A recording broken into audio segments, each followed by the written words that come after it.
Hello, my dear friends. Aurobindo Pharma is conducting a walk-in interview at their APL Healthcare Unit for Naidupeta for this plant.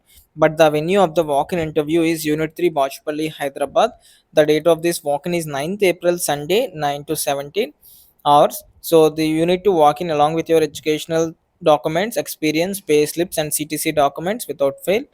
So coming to the department wise details for production oral solid dosage form, the designation is technical assistant or executive.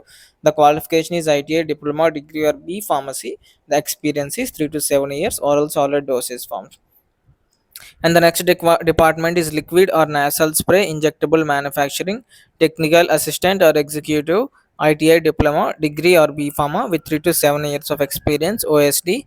For quality assurance, executive to senior executive, M.Sc or B.Pharm 3 to 7 years of experience.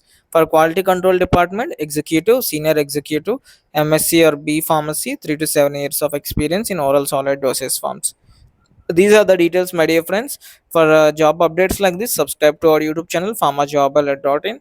Thank you for watching. Please share this information with your friends and also job seekers. And if you here you can see the company is also asking to refer a friend, so please refer your friends if they are interested in shifting to a new company like Aurobindo, from their old company or the past company. So this is a good company, please utilize the opportunity. Thank you.